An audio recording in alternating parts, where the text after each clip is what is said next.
Hi. Hi. Welcome to Why Are We Like This, a Heartstopper podcast. I'm Ashley, she, her. And I'm Alyssa, she, they. And today we are here to talk about Season 2, Episode 4, Challenge. Yeah, I'm very excited about this one. Buckle up. This is going to be like the polar opposite of last week. Not last week, last episode, where we were like, oh, we don't want to talk about this. We have so much to talk about. I have the most notes I've ever had for any episode ever. I don't have them written down, but they're in my brain. We're recording this on a Monday night, and I'm really concerned about my bedtime. Before we get into this one, I want to talk about the fact that I was like terrified of this episode when they released the titles, because I was like, challenge. What the fuck does that mean? I don't know. Promise threw me for a loop in a weird way that like broke me. But they kind of made up for it in challenge because I was like stealing for the pain. And like I knew the pain was really coming in heat because comics knowledge. But boy howdy, was this episode a welcome and pleasant surprise. Yeah, this is one of my favorite episodes of the season for sure. It might be my favorite episode of the series. Full stop. Bold statement. It's a great episode. I had a lot of feelings. I'm very excited for the point in which I'm going to read my note to you, which is just, I do not have coherent English language to communicate my thoughts about this. So I'm making this note to remind myself of my feelings and hope I have my shit together when we record. So another thing before we dive into it is that I want to point out that I saw so many parallels between this and Secret. Both episodes have like discussing hiding their relationship and struggling with hiding it as like a main plot point of the episode. And then we get the like, you've got some mud on your face and the ice cream on the nose, Nick wiping Charlie's face. We've got Tal and Elle saying once again, just us, and then going off together. And then we have Imogen making some very bold moves in front of a lot of people in both episodes as well. So it really stuck out to me how these are like mirrored episodes. Yeah. All right. Shall we talk about the episode now? Yes. All right. Season 2, Episode 4 was directed by A. Ross Lynn and written by Alice Oseman. And according to Netflix and IMDb, this is the one where, on a school trip to Paris, Nick and Charlie try to keep their relationship under wraps. Elle and Tal reconnect at a museum. Imogen stands up to Ben. And we have a lot to say about it. And we have a lot to Yep. I was trying to think of like as I like to call it. I can't. The one where head empty. No thoughts, just vibes. Yes. Speaking of no thoughts, just vibes, we come in with this like rockin' guitar. I love this song. I love it. Ironically, it's called Obsessed because I'm obsessed with it. I have used this song a lot to be like, it's okay. The song said it's fine.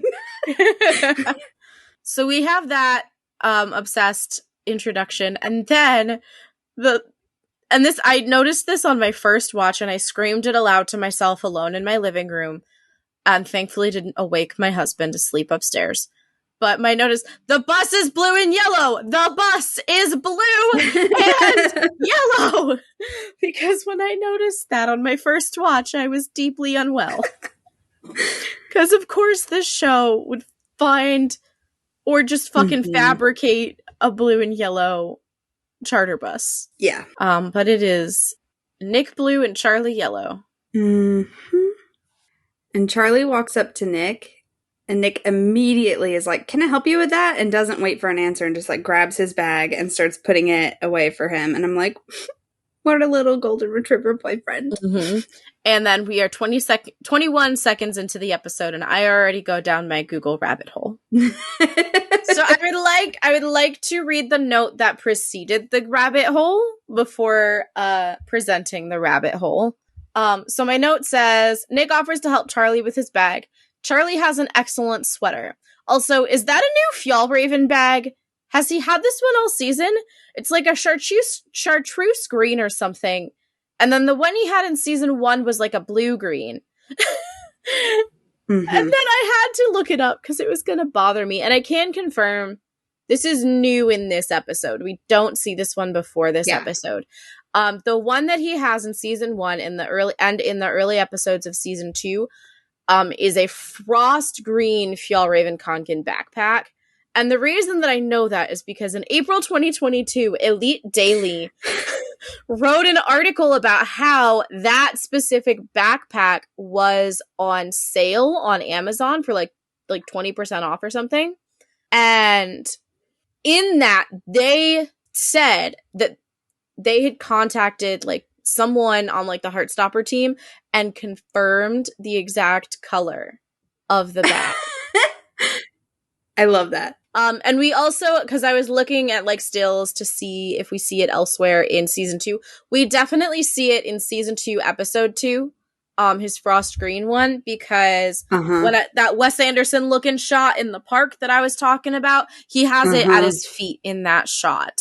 Yep. And now he has a new one, which before I looked up the colors of Fjallraven Conkin backpacks, I called like a chartreuse green because that was the closest thing that I could think of. Online, there were people saying it was the color mustard or the color guacamole. And so I went onto Fjallraven's website and I looked very intensely at the mustard colored one and the guacamole covered one.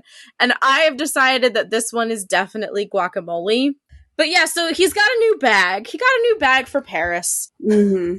So then, as Nick is putting the bag under the bus, Charlie is standing behind him, so facing away from Charlie, loud enough that Charlie can hear him, he asks if he's okay with keeping it low-key. I'm like, good job, boys. Top marks and subtlety. I was just like, you're currently not doing a good job of keeping it low-key. No. And Charlie says that they probably shouldn't sit next to each other on the bus. Which I think, to the people on the bus, is going to set off more red flags than if they sat together. Mm-hmm. I'm like, boys, if they haven't clocked you already, sitting together on the coach is not going to be what does it. There have been many other larger flags for them to notice. But Nick, is immediately upset. Yeah. And you can see it, Charlie, you can see the moment he, flips the switch to fix-it mode. Yeah. And he's like, it could be fun keeping it a secret again. And on the one hand, yeah, maybe. Especially because it's not the same. All of their close friends know. So it's not like they have to hide it 24/7. They can be themselves in the room. They can be themselves around their friend group. Mm-hmm. So it's not as stressful, especially because Tao is 90% less on his bullshit. It's true. He loses 10% because of the, claiming the other bed thing, not letting Nick and Charlie share a bed. But I have a rant about that when we get there. Yeah, we'll discuss that. I have reasons that I'm annoyed by it. I just feel like as soon as Charlie says we probably shouldn't sit together on the coach or whatever, mm-hmm. that just throws Nick right back into I am Ben, and you can see the guilt. Yeah, it really hurts. Yeah, anytime Nick has that face. I know. But then they immediately lighten the mood. Thank you, Alice. Because Charlie bets that Nick can't last 2 days without kissing him.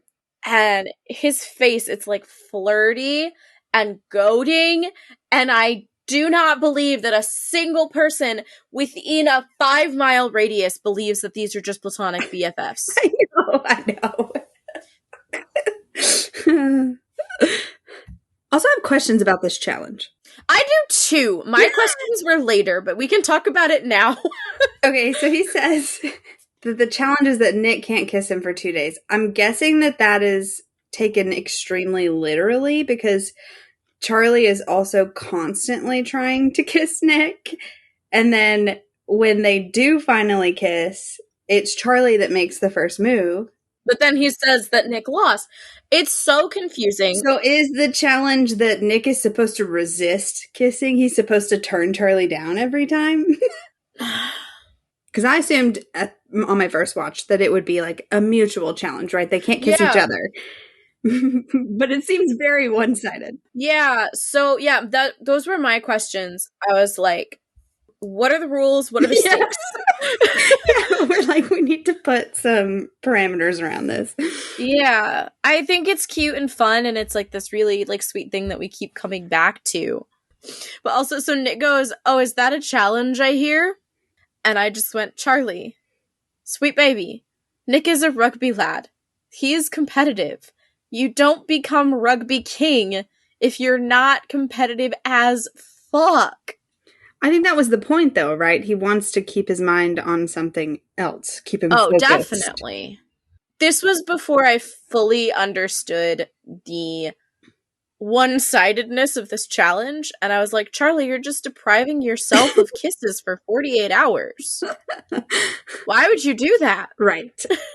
So they start getting on the coach, and Charlie sits with Isaac, and Nick sits with Tao, and I love this choice. I love a Nick and Tao scene. There's some excellent Nick and Tao stuff in this episode.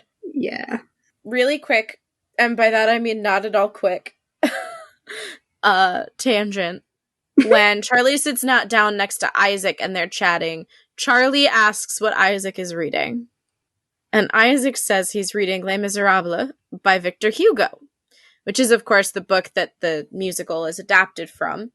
And this is 19th century French literature, translated into English.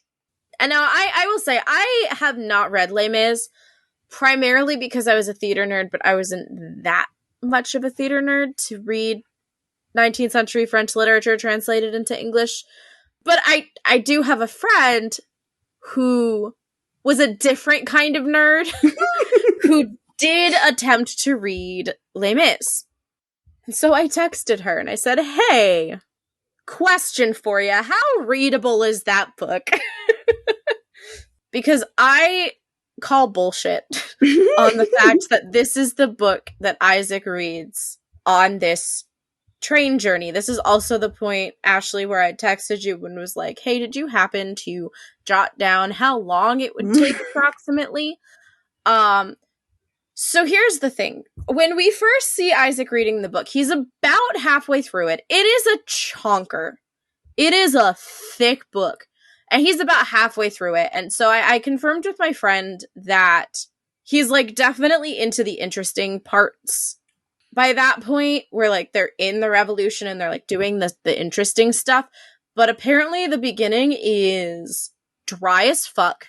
And the rest of it, even though the story is compelling, this is a direct quote from my friend. She said, it's still an ancient French text and very dry. And given how fucking crazy some of these motherfuckers are on this bus, for a decent percentage of the way, and given that by the time they arrive in Paris, he's finishing the book, I think it's kind of ridiculous to imagine him doing that on what's, from my research, ostensibly a 4-hour trip. I don't think that the rowdiness of other people would affect him much, though, considering he reads in every environment he's ever in. I guess that's true. But the time thing, definitely. The time thing, definitely. I also think I am an avid reader. I probably could read on pace with Isaac. Yeah, I'm sure. But I don't think it's doable in 4 hours. I'm not saying you're right or wrong, but if anybody could do it, it would be Isaac. Hang on. The Hobbit is 276 pages, and that took me 6 hours. Oh, okay. So, and The Hobbit was written as a fairy tale. it was written to be read by adults to children. So the story is supposed to be accessible to children. So, I mean, felt like the closest thing that I could think of in terms of density was like The Hobbit or like some Tolkien or some George R.R. Martin. Mm-hmm. And I know how long it took me to read The Hobbit because it's a story that I tell. It's a story that I tell people because I just like one day I was home from college and didn't have anything else to do. And so I just decided I'm going to read The Hobbit. My parents have these big comfy chairs in the living room. Like we have it's like a sitting room. We call it the quiet room because that's where my mom and I would go to escape the loud children. Fair. But I just sat in there, and with the exception of like stopping for snacks and bathroom breaks, I did not move like all day. I just read the book and it took me like 6 hours. And it was wonderful. Highly recommend. Anywho, that is my rant about Les Miserables. Yay. I knew it. My note just says Isaac is reading Les Mis - Alyssa ? It's like doubly my brand, so I'm like, yeah, awesome. Theater kid, book nerd, right? Hi. So Nick sits down next to Tao and says hi. Tao doesn't say hi back, but this time it's not in like a mean way. It's in a like I'm too depressed to speak way. It's also a little confused. He's like, yeah. Huh? Yeah, like what's happening? Yes. And then Elle gets on, and I just have to say that she looks so good in green. Mm-hmm. And Nick, being a great friend, is like, oh, Elle, did you want to sit here with Tao? And she's like, no. And I'm going to sit with the girls. Oh, fuck. And then Imogen, my sweet baby. Oh, wait, but Sahar saved Ella space. Right. Oh, right. Yes, I missed that. I just wrote sits next to Sahar, and I get very excited by the next rant. I know. I wrote it down. Moment. So, yeah. So Sahar has saved Ella space, and so Elle goes and sits with her right behind Tara and Darcy. Yes. And Imogen and Ben are getting on the bus. I love this so much. Imogen's in the middle of a monologue, and I'm not sure who she thinks she's delivered. I think she thinks it's to Ben, but it also could just be to the bus. She says, it's the most Instagrammable city in the world, arguably, and I'm sorry, but nowadays you have to have, like, a 7-step skincare routine, so if I packed too much, then it's the patriarchy, not my fault. Queen shit. Imogen, I love you. Imogen, I love you. And so I also, much. There's definitely a phase of my life where I would have said that. Yeah, for sure. And I love that she's just calling it out and like as it is. And I'm like, yes, you tell him, girl. Because I think that she is clearly ranting to Ben, who has probably done nothing but give her shit about her luggage size since they got there. Oh, yeah. And so I think this is her, like, shut up. Like, these are the reasons why I have all these things. This is her concluding sentence to the essay that we didn't hear. Exactly. It's an excellent conclusion. I also would just like to posit to you, Imogen, fuck the patriarchy. You don't have to do that. It's true. If you don't want to. It's great. I, never wear makeup. Mm-hmm. And it's very freeing. And when I do, it's because I want to, and it's fun. Same. So, meanwhile, Ben pauses for, half a second at Charlie's and, looks at him. Charlie, eyes straight to his feet, not looking anywhere. Yeah. He even, leans in a little bit closer to Isaac. And Isaac is looking very concerned. I mean, it's Isaac. Isaac knows everything. He's probably known about Ben the whole time and not said anything. And I'm not gonna go into my Owl Eyes 2.0 rant, but I could. He's like this all-knowing entity. Yeah, and so I think that the look that he gives Charlie and then looks back over at Ben is it's confirming something for him. Mm-hmm. And then we get our adorable teachers at the front of the bus And Mr. Ajayi is like, everybody quiet, please. I'm trying to talk. Hello, hello. And Mr. Farouk is pissed. Like, I would like to imagine his internal monologue is, how dare these children not listen to this adorable, wonderful man? Yes, exactly. 100%. And I love, like, after he yells quiet, everybody goes silent, and Mr. Ajayi, like, looks at him. His just, like, one little nod he gives him, like, you're fucking welcome. Yes. Thank like, you, Mr. I Farouk. love it so much. This watch through, I started thinking a lot more about the probability that Mr. Farouk and Mr. Ajayi have been, like, kind of, like, flirting, and, like, this has been a building thing for an amount of time, and that Truth or Dare is the culmination of all of that. Mm-hmm. I've been picking up on subtle little things that are like, oh. Yeah. Just because there's so much going on, and I love the teachers, but there's so much other stuff to pay attention to in this episode. But I feel like I really, like, keyed into it in these, like, little facial expressions, and, like, this, like, little, like, inner monologue that I've decided for Farouk and all of these things. So everybody cheers, they're taken off, and then we get these, like, individual shots of everybody's faces, and I'm like, everybody looks fucking miserable individually. I know my note is like, everyone is cheering and excited, and we cut to Charlie, then Nick, then Elle, then Tao, all of whom are in very varying stages of concern and sadness, and I am so sad. This is supposed to be happy. I know. And I said, well, my whole note is, and I am so sad. This is supposed to be happy. Why is everyone sad? And then in parentheses, I know why everyone is sad. I just don't like it. Yeah. Oh, it's no good. I don't like it. And then we get this title card, which is like lightning that turns into, like, little hearts. Mm-hmm.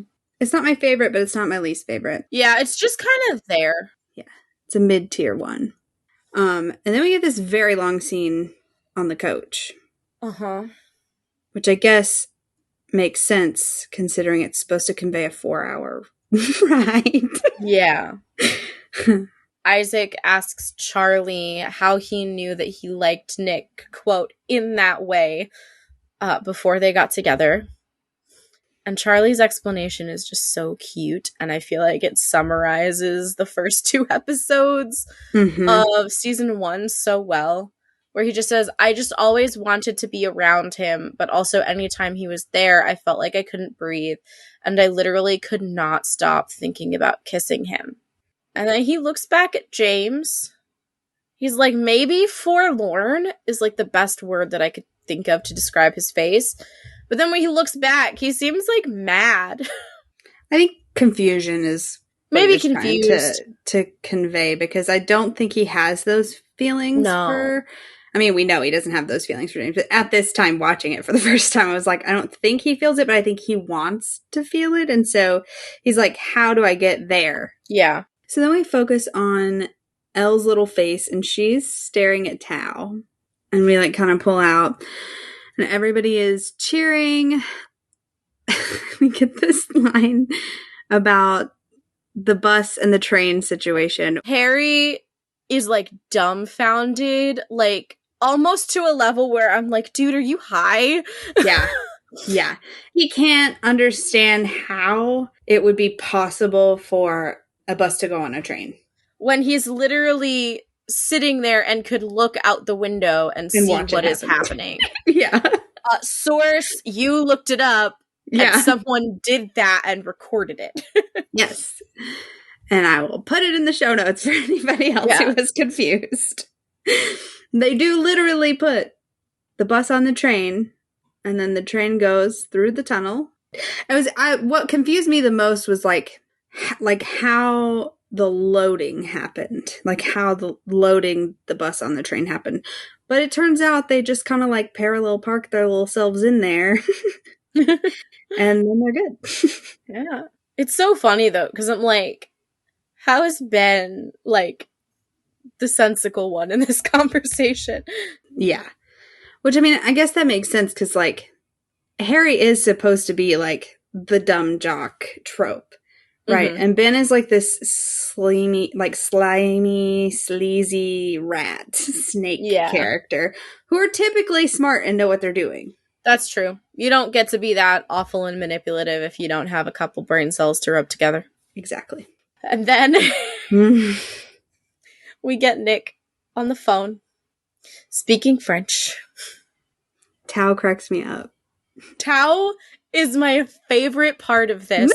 Just his slow, like, realization of what is happening. Right, so, like, we get the subtitles telling us that, like, Nick is on the phone saying that they're arriving today, that he's about to lose signal in the tunnel, and all of this stuff. And Tao just goes, "What the hell was that?"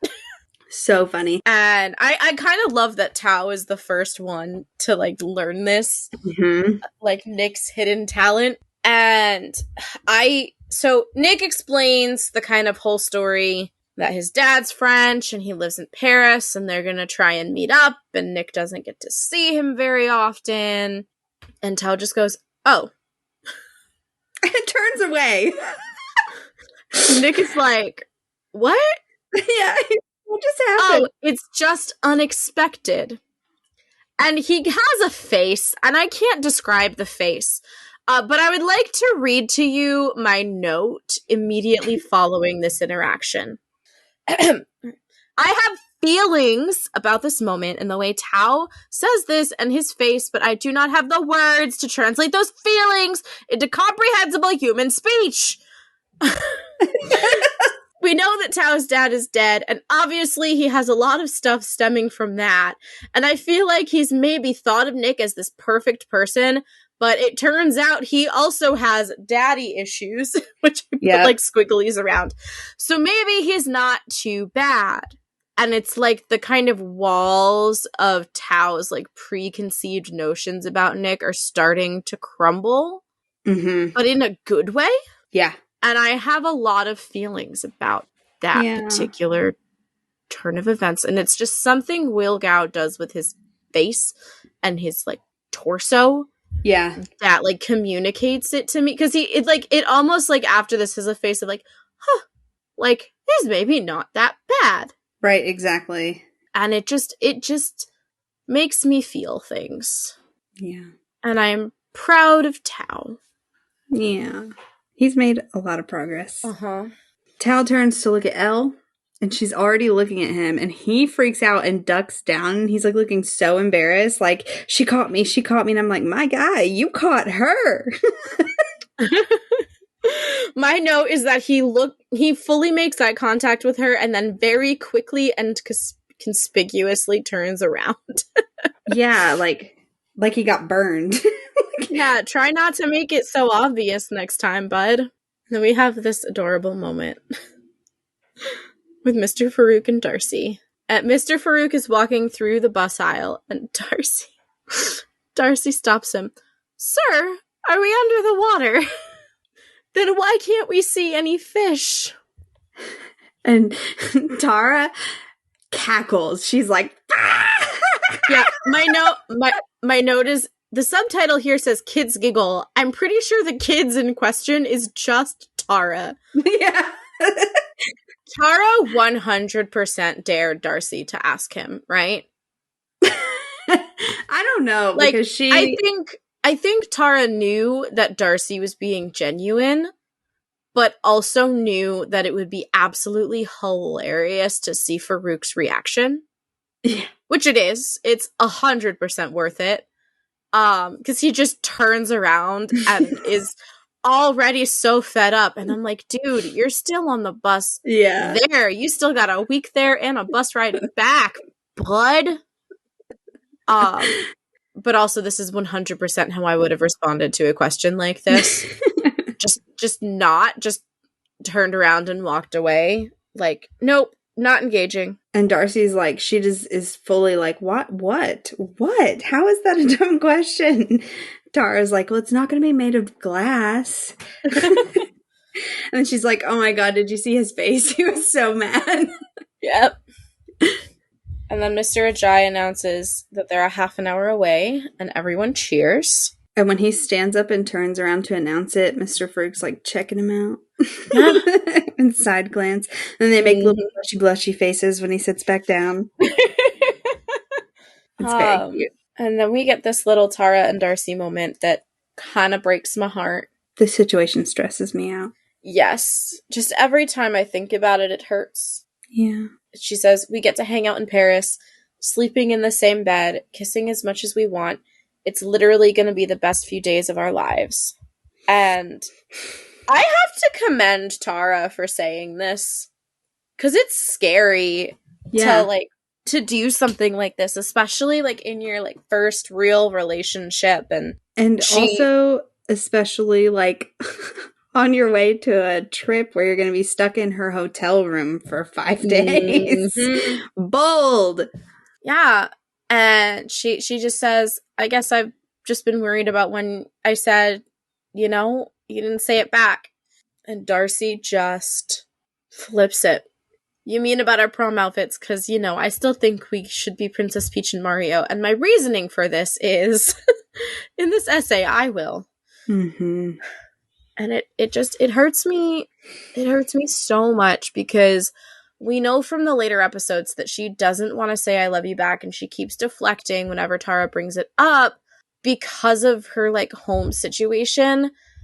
And I'm just thinking about how excited she must be about the idea of a week away from her mom. Yeah. And all of that shit at home where she can just be with Tara and sleep in the same bed as Tara and all of this stuff. And Tara is making it difficult for her to enjoy that escape because, and I mean, Tara isn't doing it on purpose. Right. But because of Darcy's own insecurities, it's just it's making it difficult for her to live in that excitement and in that joy. And it hurts me for both of them because Tara deserves something, any kind of, response or explanation or acknowledgement of her feelings. And Darcy deserves to feel safe. Yeah. And it's so fucking difficult. Yeah. And this is just the beginning of it too. Okay, but before we move on from the scene, I have to say something I really loved of this season is Darcy's theme of having dot makeup. Just little dots of different colors in different places on her eyes. I love it. So good every time. And then also as this scene kind of cuts into the seeing Paris montage is what I've called it. We get the first couple of notes of a French song. I love that they put French songs on the soundtrack. It really makes you feel in the atmosphere. Yeah.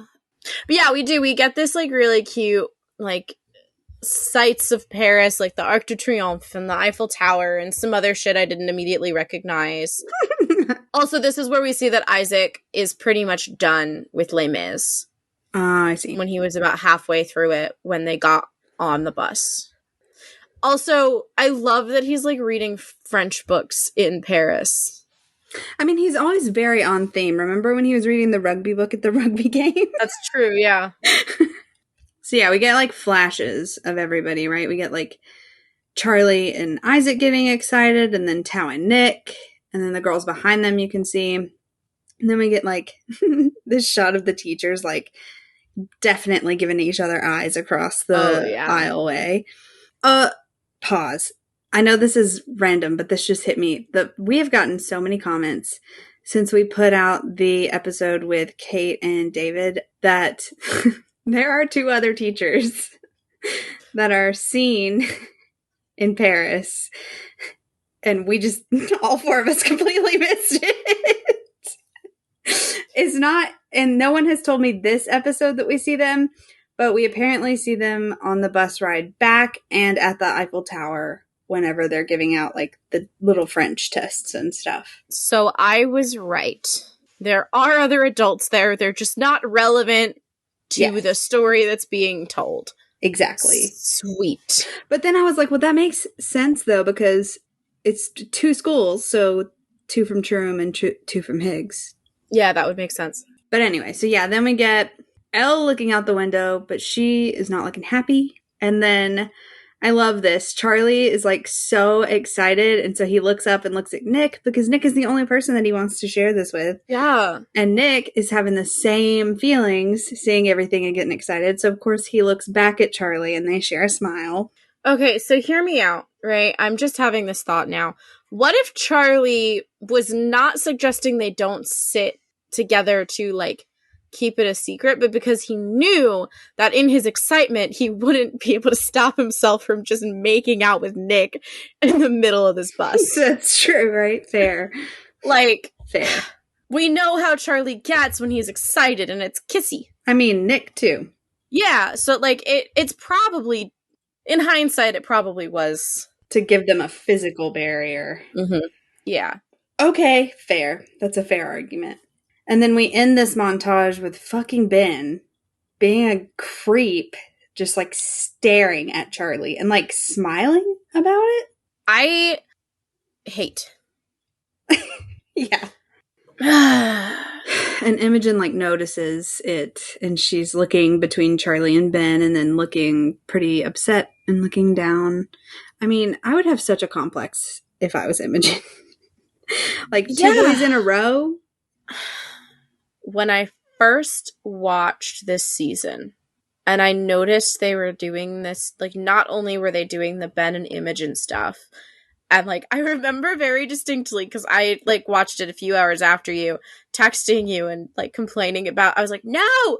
And you just being like, I actually like where it ends up, just trust the process. Yeah. And I was like, ah. So I was like, okay, the, like, Ben and Imogen stuff, this is, I think, an acceptable way for Imogen to grow as a character and to get Ben off the show.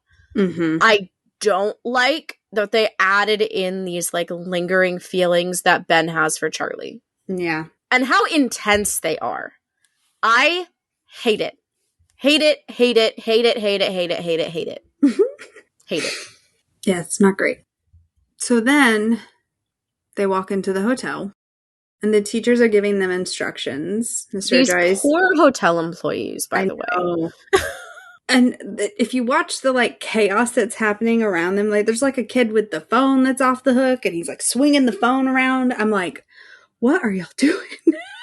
Animals. Mr. Ajayi says they're in room 203 if anyone needs anything. And Mr. Farouk is like, but hopefully you won't. And he gives a very pointed nod of, like, y'all better not do anything stupid or I will end your life. Yeah, for sure. But I'm also like, is it also because you're hoping to bone down? Absolutely. And, like, you don't want to be caught in flagrante delicto? At least a little bit. At least a part of him is like, don't come to our room because hopefully we will be busy. We gon' fuck.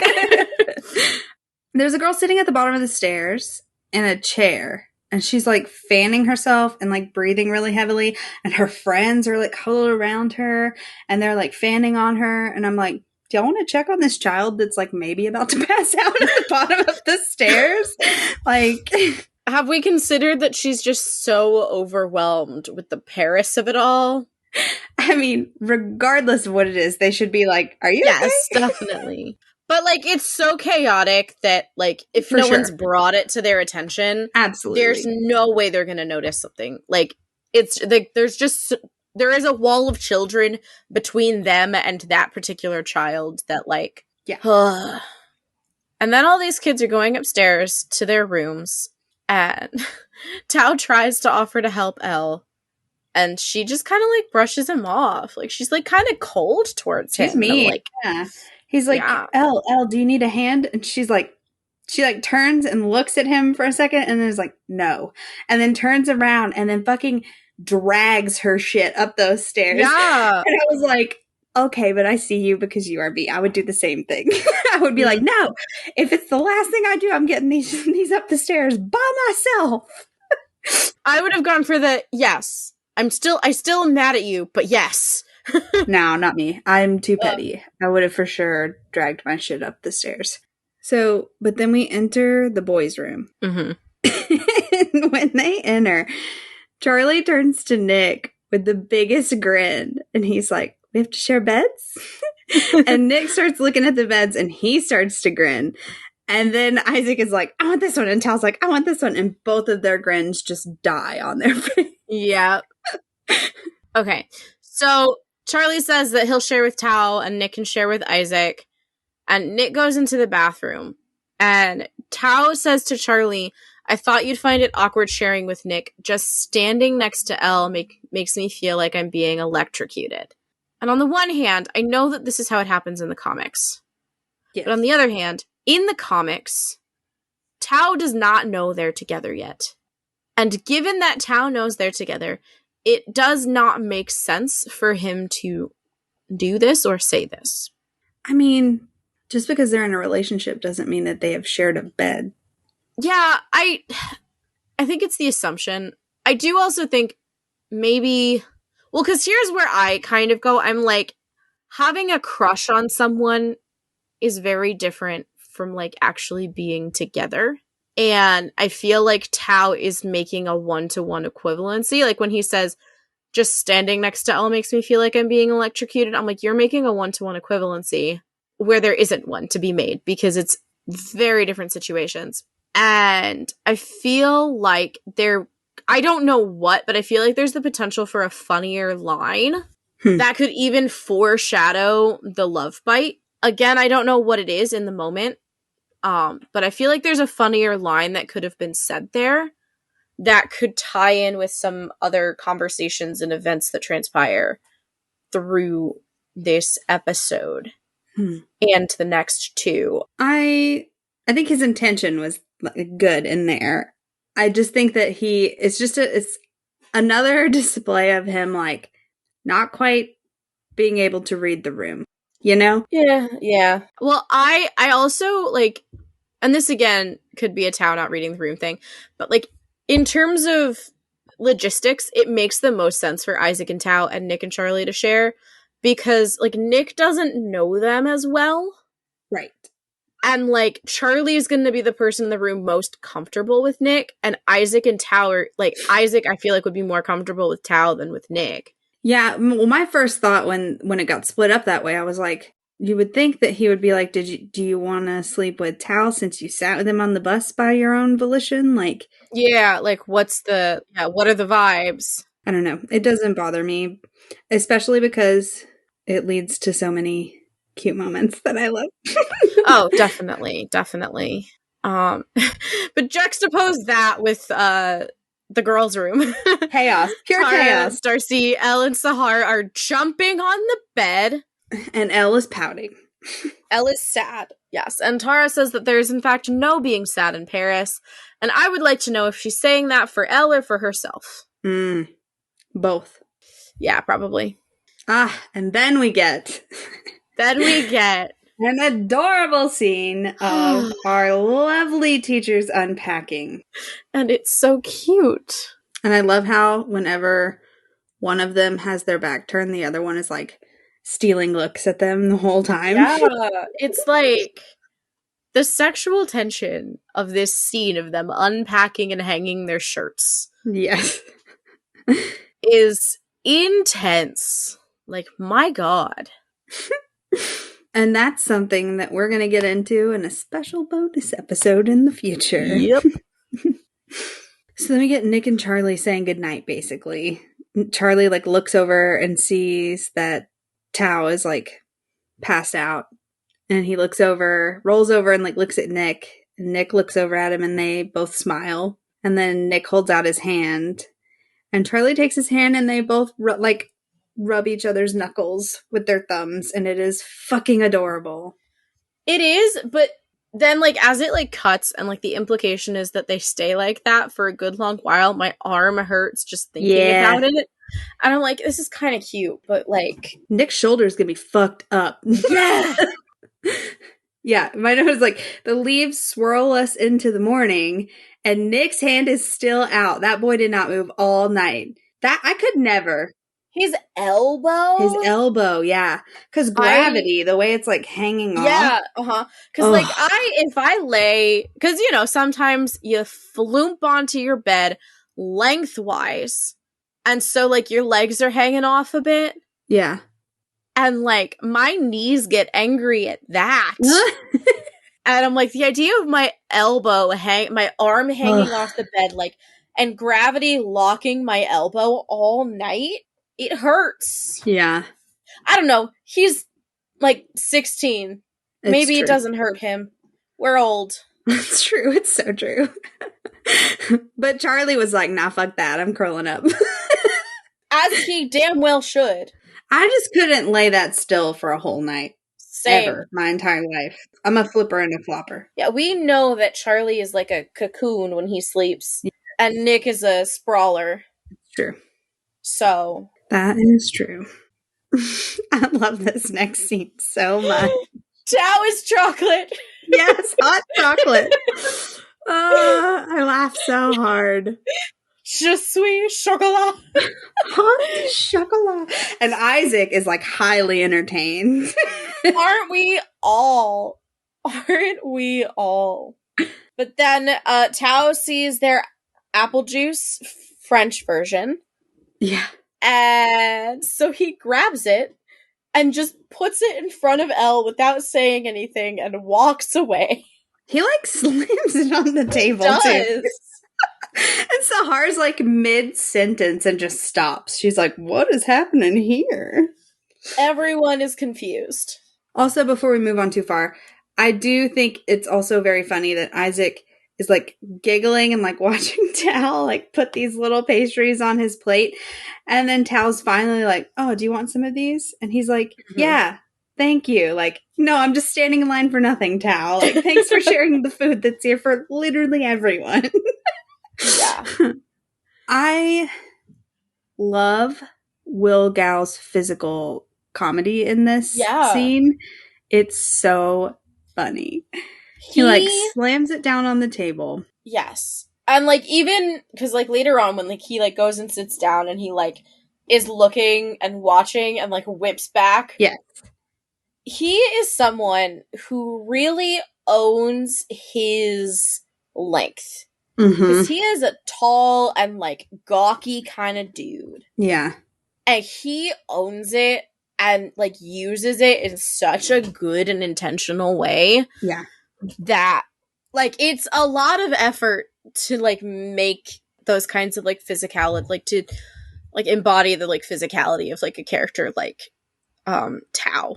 Yeah. And he just does a really good job of it. He really does. Yeah. Because not for nothing, like it requires a coordination of limbs that most people built like that don't have. Yeah, that's true.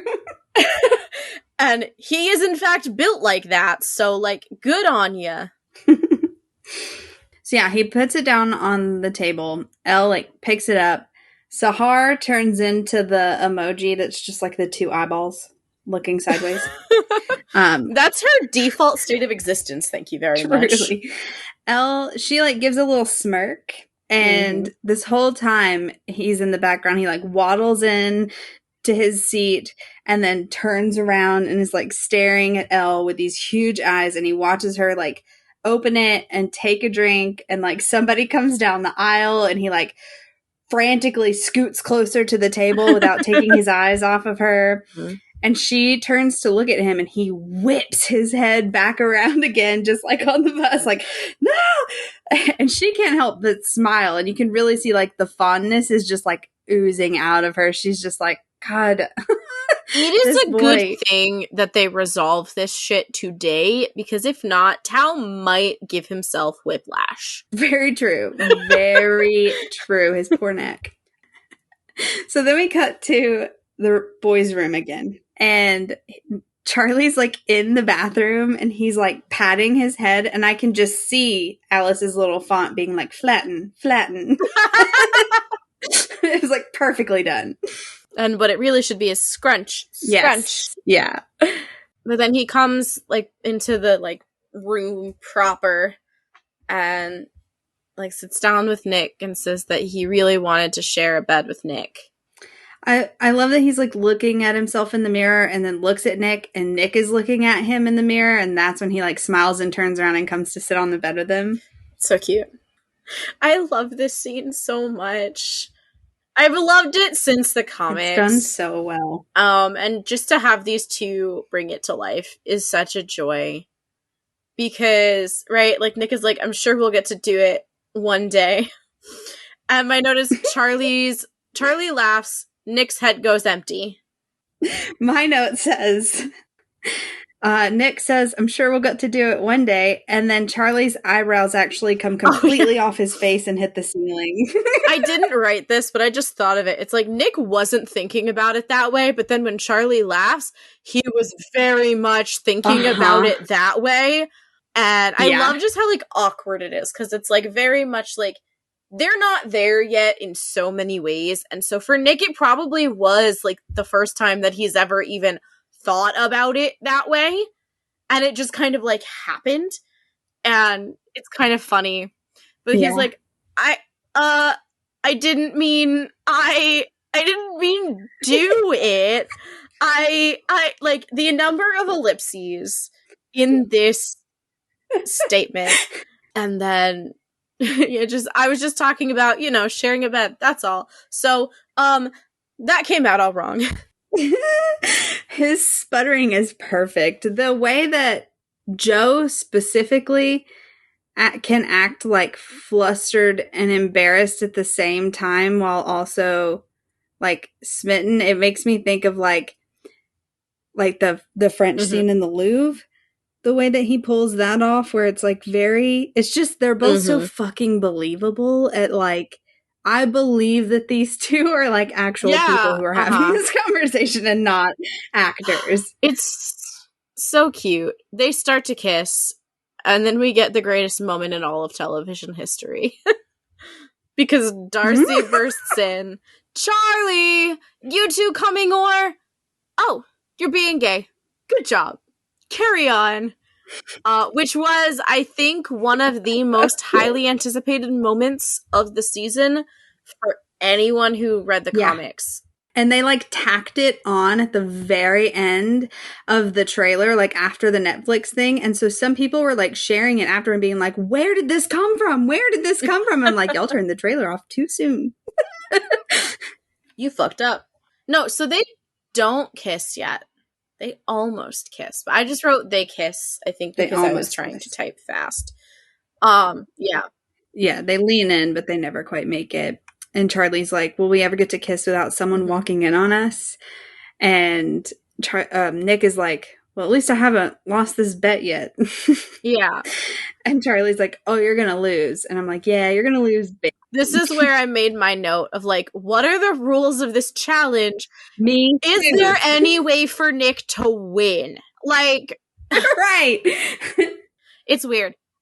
It's adorable though. This is my note is also, this is where I started to question this challenge. Because my note is, excuse my full note so that you can see the journey that I went on mentally. Excuse you, Charlie. You're the one who was just about to kiss Nick. So it sounds like you're gonna lose. Exactly. Or is it just that Nick can't initiate kisses, but Charlie can? The rules of this challenge are extremely confusing. Are what we getting at here is that Charlie's like playing Temptress? Question mark. Who fucking knows? Who fucking knows? Alice knows. And presumably Joe knows. Yeah. Well, if either of you are listening, give us a call. Let us know. Email us at whyarewecast@gmail.com. Then we kind of have this like group gathering outside. Everyone's outfits look amazing today. Yes. Everyone. I love that when we hear them before we really see them as we're like panning up. And all you can really hear is like murmur, murmur, murmur. And then you hear Tara go, we're going to see the Eiffel Tower. Except you're like, not. I love that I can pick that out. It's like, you're not today, my sweet dear. But it makes sense that she would be excited because this is their first like full day in Paris. I am not going to be using French pronunciations for anything. So I'm going to talk like an American. I did intentionally go for like a stereotypical American accent there. So, yeah. Mr. Ajayi says they get to explore Montmartre, and gives suggestions like shops, the Sacre-Cœur Church, and the Musée de Montmartre. And I'm like, they can just freely explore a foreign country until 5 p.m.? Yeah. Like, what the hell? I'm like, okay, so the closest I've ever gotten to being able to freely explore was like in high school, we went on a trip to like a local amusement. Like, it's not local at all. We went on a trip to an amusement park, and we just had kind of free run of the place, but there were like established check-in times where it was like everyone's gonna check in for lunch and like whatever. And also the like chaperones were around, like the teachers running the trip were around.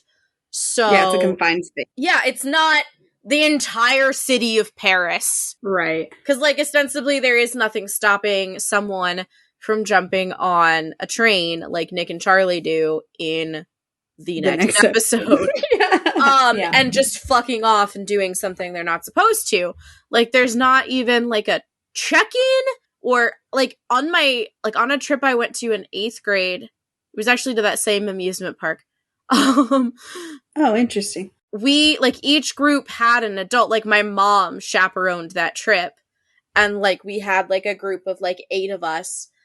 But someone in the group had to text the teachers in charge hourly of like, hey, here's who we're with. Here's the adult we're with. Here's all the kids. Here's where we are and what we're doing. Right.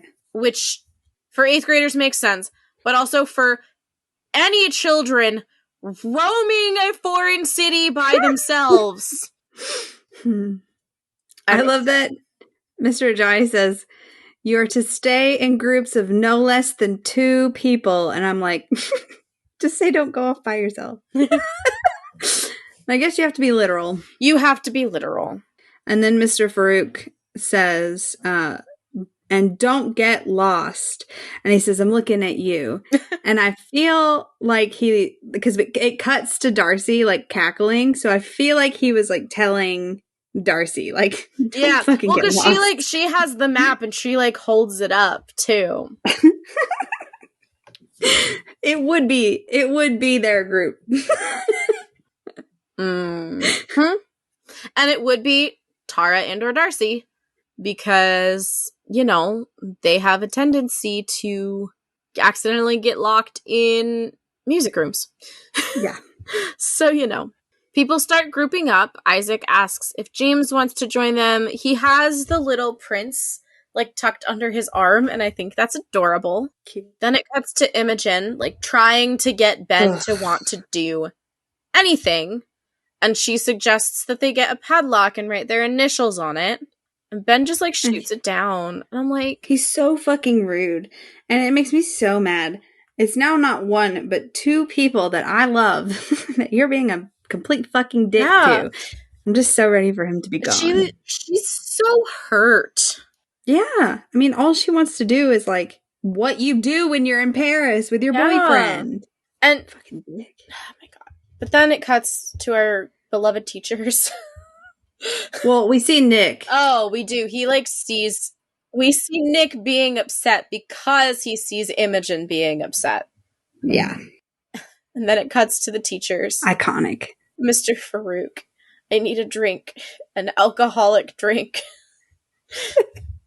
And Mr. Ajayi is like, we probably shouldn't drink alcohol. And I'm like, you're not supervising these children. Yeah. So why fucking not? A glass of wine ain't gonna kill you. But then, in lieu of alcohol, Mr. Farouk needs a croissant. Fair enough.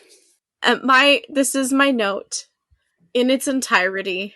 This is when I texted you the other night. So I said, why did Farouk agree to go on this trip? I 100% get why Ajayi would come on this trip. But why is Farouk here? It's not like he teaches French. He teaches science. If he were the French teacher, it would make sense. And then I said, in my headcanon, these two already have had a flirtship going for a while, and the scene in Truth/Dare is the culmination of that. Ashley, give me the fanfic! Look, I'm working on it. I put out a call today for Teacher Fix. Awesome. So. Yeah. So then we cut to the Paris squad team walking up the hill and like making a plan. And Tao and Elle are like walking awkwardly near each other, and we can hear Nick saying like, I'm craving ice cream. We've got to get ice cream. And then immediately after saying that, he stops everyone and is like, so what's the plan? I'm like, my guy just wants to get to his ice cream. Yeah. And Tao and Elle are the only ones who want to go to the museum. And Darcy is like, oh, I don't really want to go. Did you notice, though, Tara's face when Tao and Elle both say the museum at the same time? Scheming. She, like, the way she looks is like, these two fucking idiots. And so you can already see her wheels turning before Darcy even opens her mouth. Yeah. And, like, I love how everyone just plays along with it. Like, they had a telepathic conversation of just, like, this is the kind of meddling I can get behind, by the way. I know in our last episode, my advice to Tara and Darcy for episode 6 was that meddling isn't a good thing. This is the kind of meddling that is acceptable. I love Isaac's, like, shit-eating grin is, like, taking up his entire face. Nick is also just, like, staring at them and smirking and, like, trying his best not to giggle. James is, like, watching a ping pong match. He's like, what's happening here? I am not privy to the I'm not in on this joke. What's going on? Yeah. And so Darcy's like, I don't really like museums. And Tara's like, yeah, it'd be nice to explore. And Tao and Elle are so offended. They're like, but Renoir painted there. It's like a really important place in art history. And I'm like, yeah, you are the only two motherfuckers who give a shit about either of those two things. Yep. 100%. Nobody else cares. Not at all. And Sahar's like, you can kind of like see it click. She's like, oh, okay, I see what we're doing. So then she's like, why don't you two just go together? And then Charlie's like, yeah, we'll just meet you in a couple of hours. And this is when we get the Just Us parallel. It's so cute. And then as they walk away, everyone's like giggling. And we get my favorite Darcy line. Yes. She goes, mischief maker, I've influenced you. Yes. And Nick is like, you do exactly what you were doing. It's great. So good. It's great. And then we get another montage. Yes. So it starts with Tao and Elle walking to the museum. Then we get a couple of random shots of like people walking on the streets. There's like someone painting. Then we get the storefront where Tara and Darcy are buying the hoodie, like the I Heart Paris hoodie. And Nick and Charlie are standing at the like postcard stand. Ugh, it hurts. Like Charlie's just watching Tara and Darcy be like open and out and lovey. And it's like killing him that he can't touch Nick. And he like reaches out and we get like the little crackles and then he pulls back. It's just, it just hurts. And while all of that is happening, Nick is looking at the postcards. And if you look, you can see the postcard from the comics that Charlie sends Tori. I didn't notice that. Is on the rack. So that was a cute little Easter egg. And then, so when I did the LoverCon thing, Bradley mentioned a scene that got cut, and it would have been right here, of Sahar and James buying just like a bunch of junk in there. And you know, like in Truth or Dare, we see the like giant baguette plushie. That was one of the things that James bought. And so they had like all these things in their hands and they were like being ridiculous and running out of the store and talking about like how they got ripped off because everything was way more expensive than it should have been. And I was like, that would have been really cute to see like those two bonding. But yeah, so we see Charlie basically like really struggling to, he just wants to show Nick off so bad. Yeah. I don't blame them. No. And then we get Tara and Darcy at the bust of Delita, who I looked up. So she has become a cult figure since she died. She was a singer. So she was born in 1933 and died in 1987 and sold no less than 170 million albums. Wow. She recorded songs in 10 languages, from French to Italian and Arabic and German. Wow. And it says her success was so great that she is considered today amongst the 6 most popular singers in the world. And she was awarded more than 70 golden records as a singer during her career and 1 diamond disc. Awesome. And so, yeah, it's another, kind of like you said when we were texting about this, it's another statue where you rub the boobs for good luck.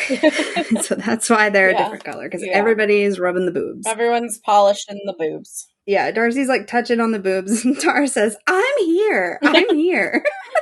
I thought that was so funny. Yeah. And they do like a full-on photo shoot with the boobs. Mm-hmm. And then we get James and Isaac kind of walking up and around this corner with the group, going for ice cream. And James thanks Isaac for letting him hang out with them.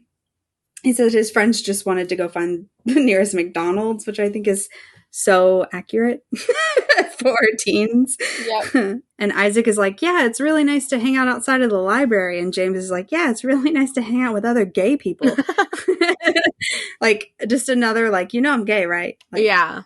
And then we get the iconic ice cream scene. Mm-hmm. So my note is just Nick orders ice cream in French. Everyone is shocked. Sahar, since when can you speak French like an actual French person? Which is just a line that I really love. Yeah. And he says, oh, my dad's French. And then just like the way that he delivers that is like, that explains everything and no further questions are needed. Yeah. And so they're like, I think, Darcy's the one that says, since when? And Kit Connor, this is so well done. His delivery of this and like his facial expressions. And he's like, since his birth? And then he like looks so confused at everybody when they're laughing. Like, I don't get the joke. Yeah. And it's like, nobody knows you can speak French. Like, it's great. So yeah, we cut to Charlie and Tara on the steps. Charlie's like taking pictures. She asks how things are going with him and Nick. And boy, does the anxiety spiral hit him like instantly. He's like, things are going great. Wait, why? Does it look like they're not going great? Like, yeah. And then I get the iconic line of Nick is so in love with you, it's a bit unbearable to watch sometimes. And then we get this like really good discussion between the two of them about being out and like how hard it is to actually make it through the steps of saying you're going to tell people and actually being out and open. Yeah. And so he says that he was jealous of Tara and Darcy because they could be open and he really wants that with Nick. And Tara is just such a gem. And she's like, it just takes time. Yeah. It took me forever to even be able to call myself a lesbian. And even then we kept it a secret for like months. And then we get the ballet flashback. Which is so well done. And that's a callback to one of the mini comics, right? It is. Yeah. I meant to like go back and check which one it is, and I forgot. Yeah, I also didn't. I think it's Girlfriends, though. The color palette and the outfits and the animated snow. It's all so good. Oh, it's great. So it's Tara and Darcy outside of a ballet recital, and Tara's like freaking out, nervous, and Darcy's like, everything's gonna be fine. I'm gonna cheer for you, even if you fall and hit your face, because I love you and you're the best. And Tara just cuts her off with a kiss, and she says, we just realized that me and her were all that mattered. And she tells them that they'll get there, and then she admits that she's jealous of them because they talk about their feelings, and Darcy just takes everything as a joke, and it's really hard to get her to open up, which relatable. But yeah, so they talk about that, and Charlie's like, she tells him, I told her that I love her. And she didn't say it back. I don't even know if she wants to say it. And Charlie's like, I'm sure she wants to say it. And Paris is the perfect place to have that conversation. And I'm like, you're trapped here. I don't know. You should have talked about it probably before. Yeah, I feel like they're getting like all caught up in the like city of love of it all. And I'm like, okay, but you're trapped here. Exactly. In rooms with these people. Yeah. But they don't get much further than that because Dorothy comes stumbling back and she's like, oh, absolutely. Disaster, Jonesy. They were out of mint chip, so I had to get a strawberry. She says mint choc chip. Like, she doesn't even... Oh, really? Yeah. I just wrote down mint chip. I guess I didn't hear the chalk part. Yeah, they're out of mint chocolate chip. Or, like, she doesn't say all... Like, she says, like, mint choc chip. Yeah. And then Nick sits down. This makes me so uncomfortable until it gets cute. Because he got Charlie an ice cream and Charlie just like looks at it and is like, oh, I'm still full from breakfast. And he's like, you didn't eat that much at breakfast. And he gets so defensive. And he's like, yeah, I did. But even through all of this, Nick is holding it out to him and Charlie's just like not taking it. Yeah. And I don't know if that's like the people pleaser in me or what, but I'm like, you don't have to eat it, but just fucking take it from him. Take it out of his hand. This is driving me insane. But Charlie he starts to deflect. Like once he sees that like Nick's face like starts to fall. Yeah. Like I think Charlie can see that he's like starting to connect dots with the food stuff. He kind of like jolts to action basically. Yeah. And he like takes the ice cream, he deflects. He's like, chocolate, not bubble gum. And he's like, that works. Nick is like, takes the bait and he's like, well, you're a good influence, you know? And that seems to, break the tension quite a bit, but oh boy, was it tense there until that line. And then Charlie takes this comically large lick of the ice cream and like rubs his nose all the way up the scoop. I'm like, there's no way he doesn't feel that on his nose, but okay. Have we considered that it was intentional? I mean, maybe, yeah. No, I guess I hadn't considered he did it on purpose. Like, it's not out of the question that it was, like, he did it on purpose just to see how Nick would react. Yeah, and to continue to lighten the mood. Yeah, and Nick does. He, like, cleans it with his thumb, and it's adorable. And licks it. Yeah. I was like, yay! Yay! I'm like, you might as well have just licked it off his nose. Yes! Front of the entire city of Paris, including a shit ton of your classmates. Yeah. Also, it's like melting down the cone all over their fingers, and I'm like, no. That's what stressed me out more than anything about how long it took Charlie to take the ice cream. I was like, it's gonna melt, and it's chocolate. Yeah, it's like already running because they had to walk it all the way over here, and we know it's hot. Anyway, so that's the ice cream scene. Yeah. So then we cut to the museum and some Wes Anderson shit. Ross is on some Wes Anderson bullshit, and I'm here for it. Especially with the Ellen Tao stuff for obvious reasons. Y'all, this is just kind of a preview. This has gotten to the point where we're planning a whole bonus episode just about Wes Anderson. But just this shot of Ellen Tao standing outside the museum is like peak Wes Anderson. And I'm sorry that I'm so annoying about it, but it's like, it's like very pointed. It's very pointed. It's very there. And I think too, because I have said this since we got the stills, especially the still with Ellen Tao, and everyone that I talked to, obviously, like, people who know who Wes Anderson is and people who don't, like, all were like, sure, Alyssa, like, pat, you're good. And I'm like, I was right, you motherfuckers. I was right. Wes Anderson's fingerprints are all over this, but, like, not actually. Although, if Wes Anderson directed, the idea of a Wes Anderson directed Heartstopper episode, this show is already aesthetic as fuck. God, it would destroy me in a good way. But anyway, so we get this really aesthetic Wes Anderson looking shot of them outside the museum, and then they go into the museum. Well, the conversation they have outside the museum is really important. Oh yeah, no, I like associate the gardens with being still within the confines of the museum. Oh, gotcha. Like I think you have to like enter the property in order to go there. So the gardens. I was thinking of it as they're inside. Yeah. You're right. Confines of the establishment. Yeah. And then, yes, they do have a very important conversation in there, so we should talk about it. Yes. Elle starts to open up, and Tao cuts her off immediately, and he's like, we don't have to talk about it. And Elle, so proud of her, she's like, no, we should talk about it. Mm-hmm. And Tao starts saying that she was right, and things were better when they were friends. The way that she reacts to this makes it seem like that's not where she was going with it. Mm-hmm. But she like kind of shuts down after he says all this, which is like a theme with these two, right? Tao goes on these rants and shuts down Elle from acting on her feelings. But I am proud of him for being self-aware enough to realize that like his reaction to Naomi and Felix and being left behind and all of that is like his own shit that he's got to deal with.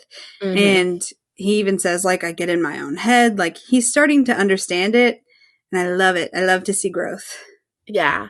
So my notes make no sense. So I agree with everything that you just said. But I did not make sufficient comments for myself. But yeah, no, it's a big deal moment for them. It sure is. Elle says she doesn't want to stop being friends. Mm-hmm. And he says he doesn't either. And then that is that. That is it. They go inside after that. Part of the reason that I don't go back is because then I go head empty because the song that comes on, Mona Lisa, is so perfect. And it just makes me so happy. And I just want to live in it. I love the museum montage. It's perfect. I just want to say before we move on from the song that you should follow that creator on TikTok because they have amazing content and they are adorable. I'm assuming you mean our listeners because as you are aware, I will not do the ticking or the talking. Yes, I do mean our listeners. I just wanted to clarify. But yeah, the museum is phenomenal.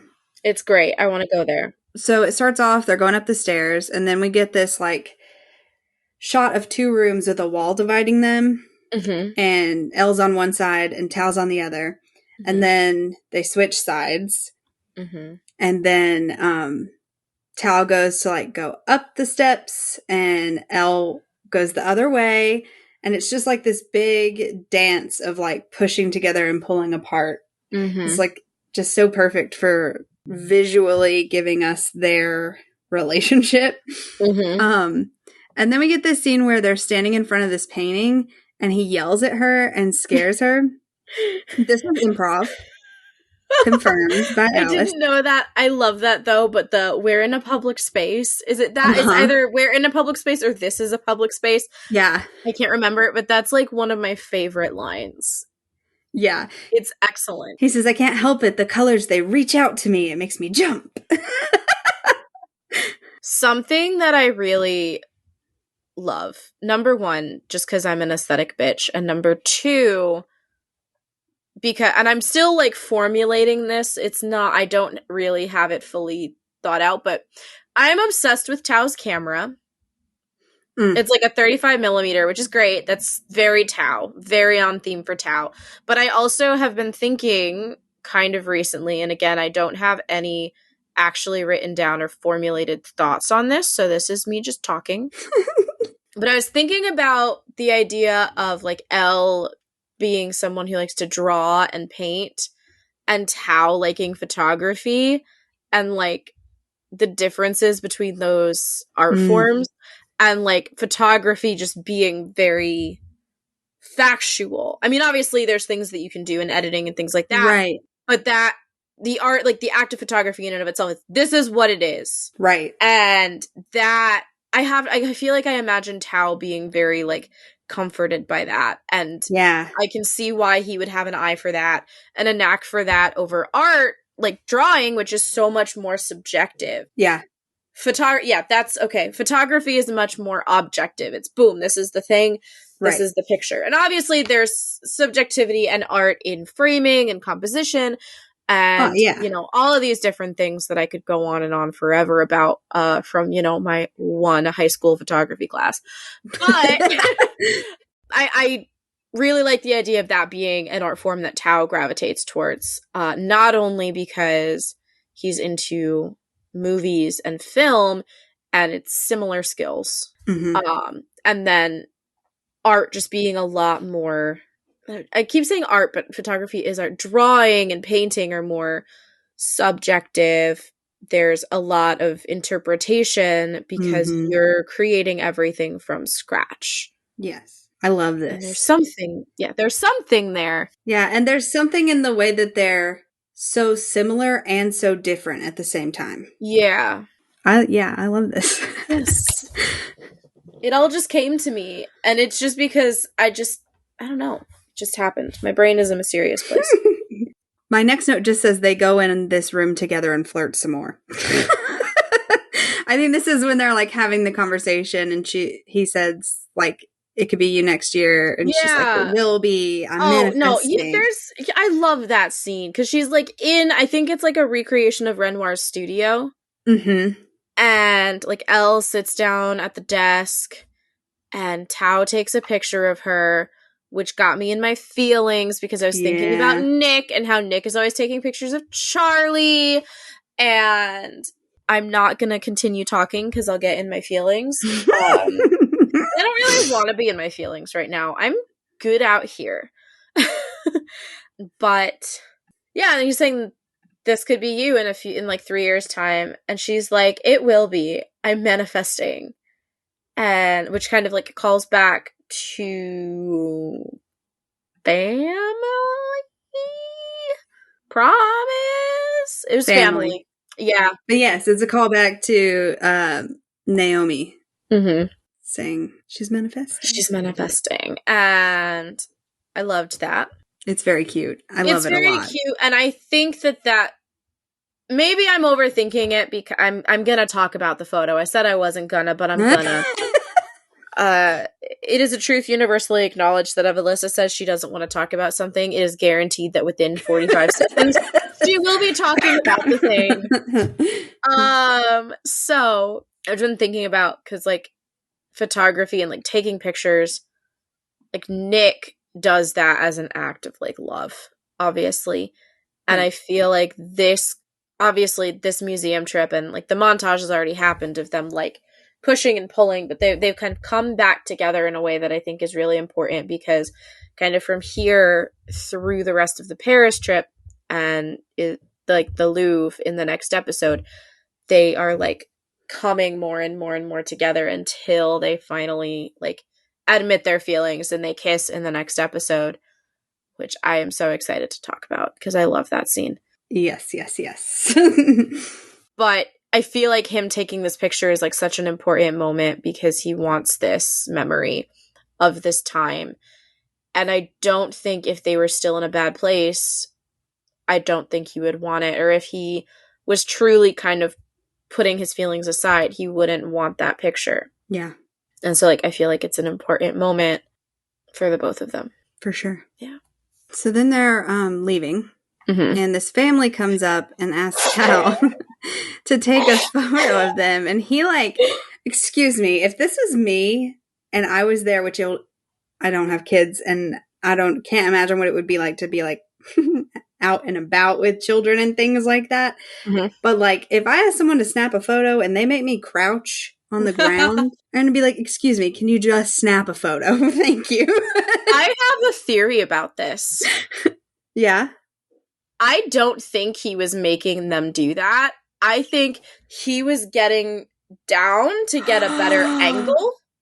And the family was confused because of the language barrier. I didn't even think about that. And they just got down with him because they thought that's what he wanted them to do. And he's Tao, so he's not going to try and fumble his way through in a trans language, English, French. I don't know what the like Spanglish is a thing. I don't know what Franglish. I don't know if that's a thing, but whatever that, like, kind of like mix of English and French, to try and communicate. No, stand out. Like, it's just, I'm like, that's what I'm imagining, because I am the kind of person who would do that. Like, I would get low to get a better angle, and I'm pretty sure if they got low with me and didn't speak the same language as me, I would just roll with it. I'm gonna have to watch back with that lens and see. Yeah. It's kind of like out of focus because it's further back, but there's a lot of confusion and hesitance, and I'm like, are you confused because you were just told by this English teenager to crouch? Or did he crouch and you just think that you should do that too? But because of the language situation, I'm choosing to think. Yeah, I didn't even think of that. Yeah. But Ella's like totally enamored by this moment. Oh my god, yes. She's like, she's thinking, fuck, we just said we were just gonna be friends, and I'm still completely in love with this kid. Mm-hmm. Fuck. She gets a little butterfly moment. Mm-hmm. And then it cuts to them rejoining the group, and like Charlie doesn't even let them split up before he's like grabbing Tao and dragging him over, like, well, tell me. And we can hear Tara like squeal in the background. It's so cute. And like, it's very summer lovin', the way that they're like talking. Yes. But it's very like, it just, we just hung out and everything's back to normal and everything's fine and we're just gonna be friends. And then I go, yeah, and everybody else is like, okay, we believe that. Yep. And that's one of the fun things about having read the comics, I feel like, going into this season, because it's just like, no, you're not. Yeah. Yeah. I hate this part. We cut to Imogen and Ben, and she's literally just asking him to do anything. Like, literally anything. And he is just completely ignoring her. He's completely unresponsive. He's not making eye contact. Like, what the actual fuck, dude? Why is he on this trip? I know the answer, and I hate it. But why is he on this trip other than to fucking stalk Charlie? Mm-hmm. And then Nick looks over because he can, like, hear Imogen begging. And he gives her a sympathetic look, and she kind of returns it and gives him a little wave. And then Ben gets all territorial and, like, grabs her and, like, jolts her towards himself. And she's, like, totally disgusted, as she should be. And she's like, ugh. And she, like, shoves him, and she's like, get off. And so she walks over to Nick and Charlie. And, of course, they welcome her with open arms. And Charlie is, like, going the extra mile to be like, what have you done? Have you done this? We should do this together if you haven't done it, which is just, like, lovely to see. Because there could have easily been animosity on Charlie's end. Yeah. With the Imogen situation. But I'm glad that they didn't go that way. Yeah. And I also think, like, Charlie knows that Imogen doesn't know what's up. Yeah, I just meant with, like, Nick and her asking him on a date and all that. Like, there could have been teenage jealousy between the two of them. And I'm glad that there's not. Yeah, I guess because of episode 1, like, that hasn't even crossed my mind of just, like, how well she's integrated with Charlie, if not the rest of the group. Yeah. Pretty well thus far. Yeah, but they welcome her with open arms. And then we get this little rant on the bridge. I love this scene. I love this scene so much. It's incredible because Imogen is just like, I'm not even sure he likes me that much. And Elle, the queen of the hour, asking the question everyone has been asking since episode 1. Do you even like him? He sounds horrible. And Imogen... She's like, wait a minute. She hits them with the Uno reverse. Yeah. Yeah, exactly. Also, by the way, the whole time that all of this is going on, Nick is just looking extremely uncomfortable. Obviously, because he can't say what he wants to say. Yeah, like, what do you do if you're Nick in that moment? I know. Scream. Just scream. Mm-hmm. But so, yeah, she's like, I thought maybe you and Tao and Imogen, and Elle is like, no, like, so quick and so loud. Shut it down. Desist immediately. And I love that Imogen calls her straight out on it, too. She says, I may not have the best track record of relationships, but I think that being honest is better than living with regret. And when she says that, she, like, gives Nick a smile, like, tee. Well, but also, when she says, I may not have the best track record with relationships, she gives Nick a knowing look as well. Yeah, and Nick, like, laughs. Yeah. More importantly. Yes. In the background. In the background, Tao... I don't even know. My only note on this is, what the fuck is Tao doing on this bridge? It's like a weird walk dance thing. I have it written in my own words. I don't know if it's a very good description or not. I would love to know how you chose to describe this. I couldn't even fathom words to describe this. Okay, it says, meanwhile, in the background, Isaac, Tao, James, and Charlie are walking, and Tao starts talking, and then he starts waving his hands around animatedly, and everyone then gives him their full attention. He's like pointing and speaking very intensely, and then Isaac responds and says a few things to him, and then Tao starts to walk a little unsteadily, like he's walking on a balance beam, and then that morphs into this wild hip wobble and crazy hand waves thing. And then I don't know what he does. This is a wiggle and a wave, and he pretends to swing a lasso, ? And everyone is like, stop, Tao, stop. And they're all cracking up and cackling. And I would kill for the deleted close-up scene to know what this conversation was. Yes, please. I want to know two things. What is the fucking direction for this in the script? Yeah. And or what words did Eros say to Will Gao to elicit this situation? Yeah. And Will had mentioned that there was one scene where they were trying to make each other laugh as hard as possible, but I swear he included Kit, like, in the group, and Kit's not really in that part of the scene. So I don't know if it was this or something else, but he was like, try to figure it out. So I don't know. Yeah. But my last note on this scene just says, fuck Ben and wasting my time on him. Give me the shenanigans scene. Yeah, like, that's one thing. I love the shenanigans that we do get, but we don't get enough shenanigans. Too much Ben, not enough silly. Not enough shenanigans, yeah. Agreed. However, we do get a good scene that happens to involve Ben at dinner. This is a nightmare. This is my nightmare. These poor servers and kitchen staff. And teachers. Okay, but the teachers are there, like, they chose to bring these kids here. These people are just in their normal job. And all these teenagers have infiltrated. That's true. I know, and, like, Farouk is trying to, like, go through what everyone ordered and, like, how many of this and how many of this in French. And it's just so chaotic.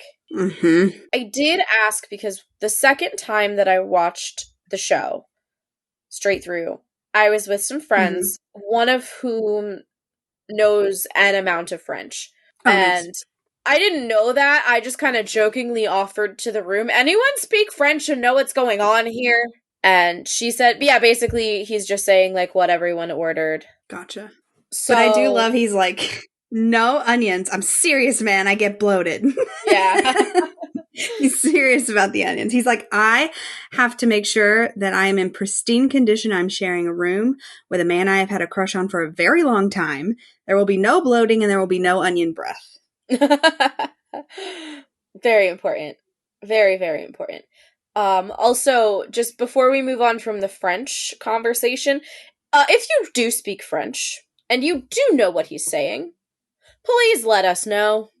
Just because we want to know. Yeah. We then encounter a problem.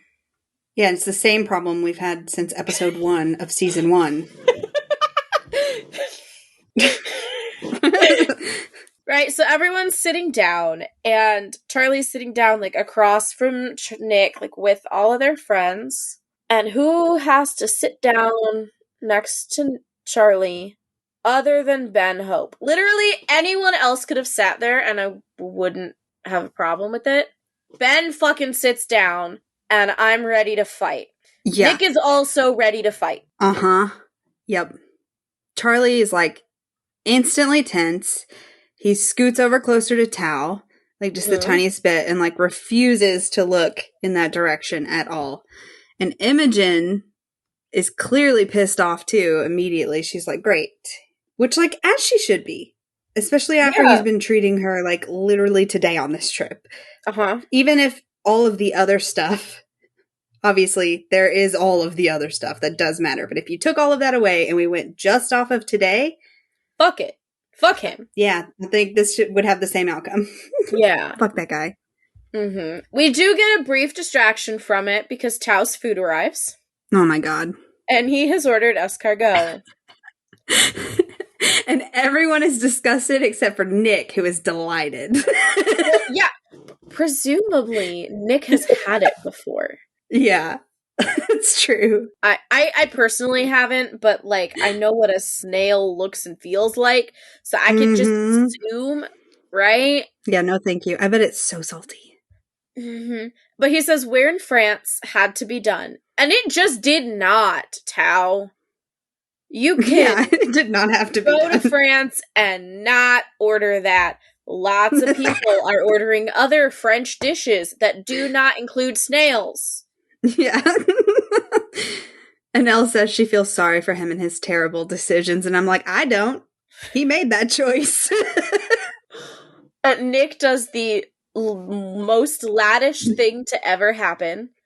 And he, like, drum rolls on the table to egg him on. And Tao takes a bite, chews, swallows, and is just very blank in the face. Yeah. He's just like, conceal, don't feel. Yeah, and I think Darcy is like, are you okay? Can you breathe? And, like, shoves water over to him. He's gonna need something stronger than water to get rid of that taste. Yeah. Ugh.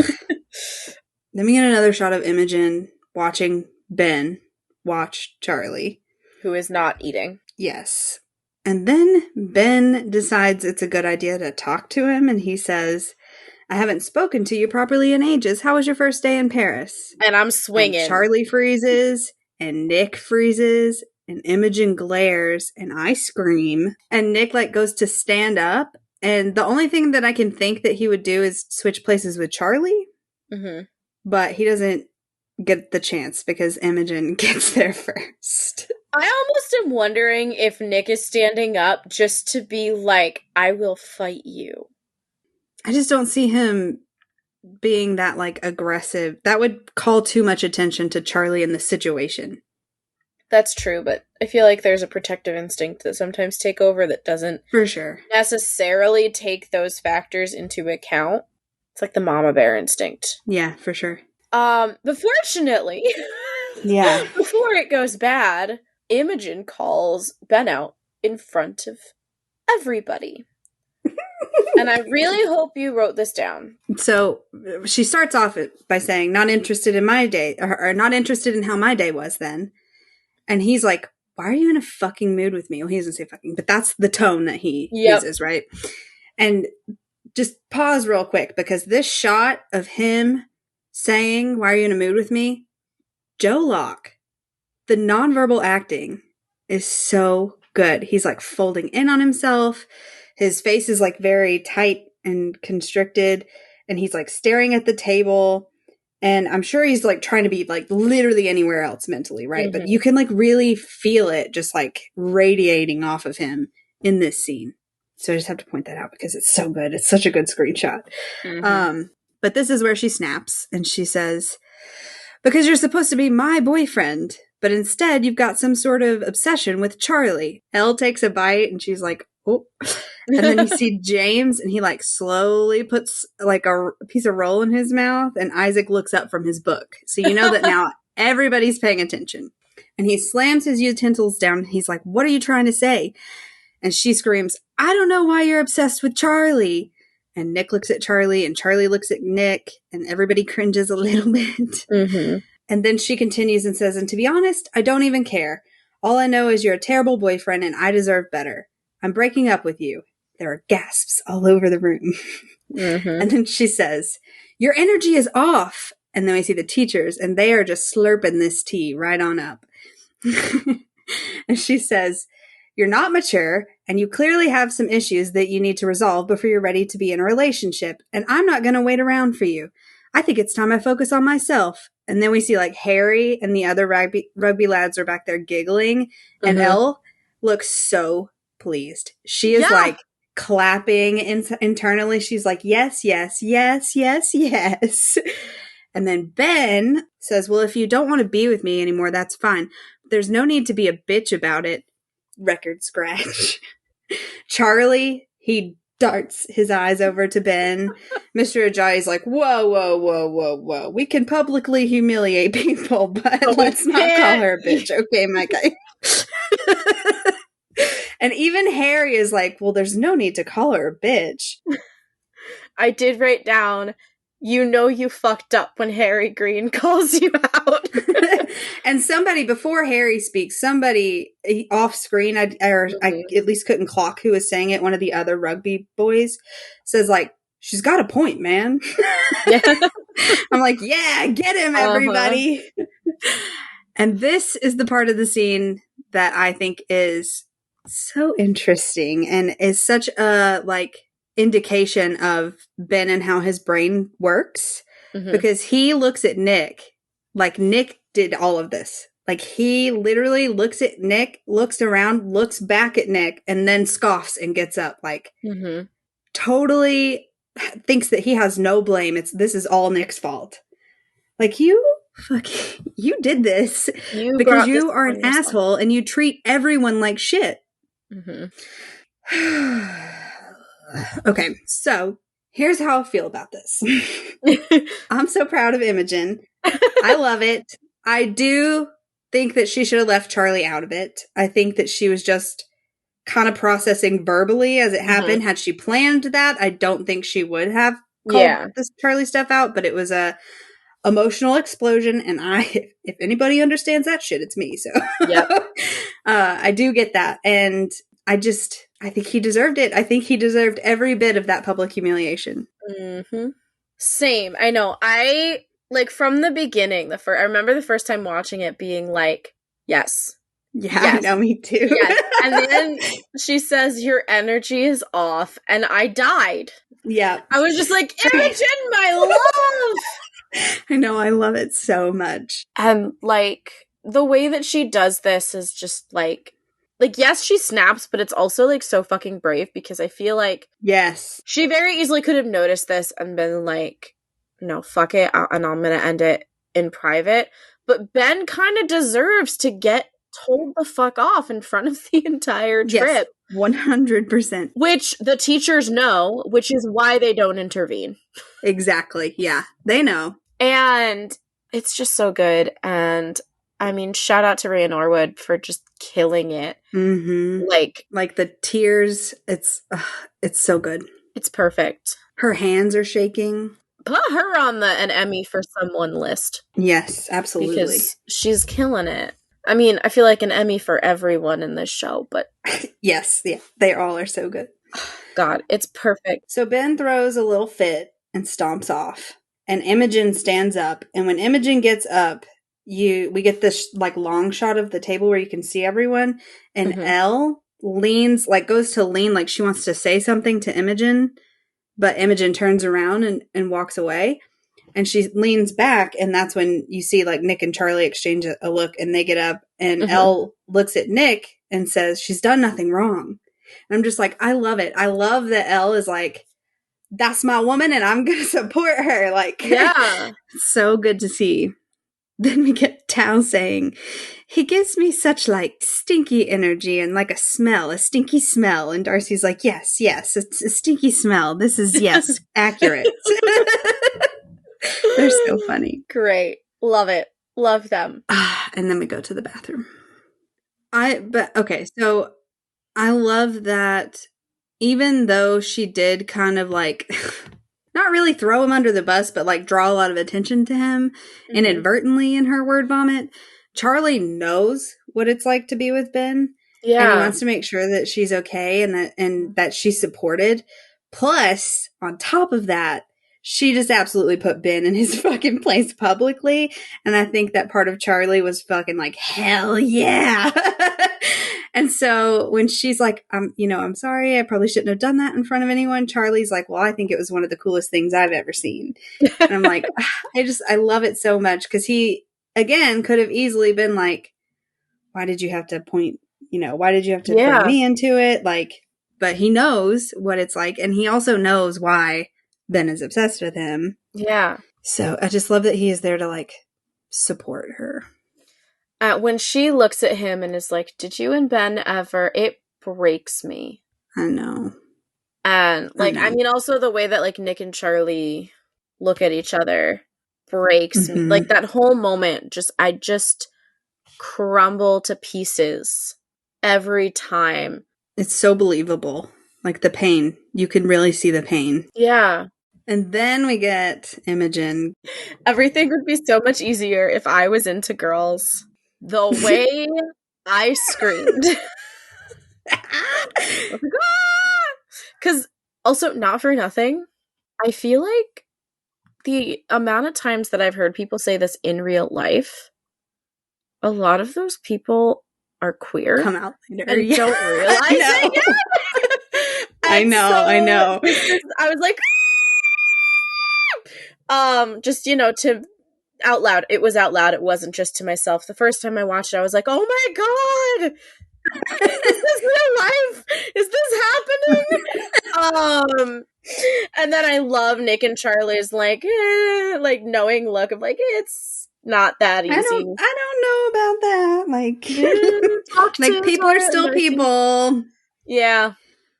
She asks for a hug and Nick gives her such a good Nick Nelson bear hug.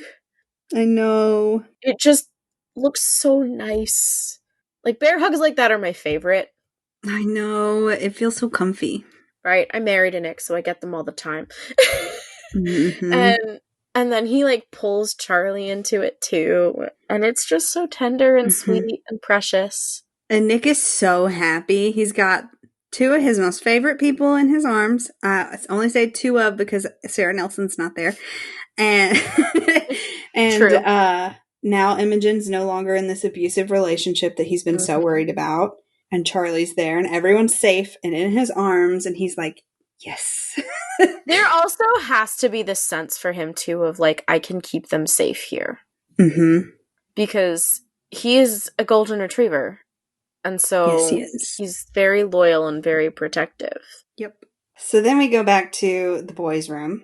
So actually, before we move on, because I have a book watch, I missed a previous book watch because I got so caught up in the Imogen dinner.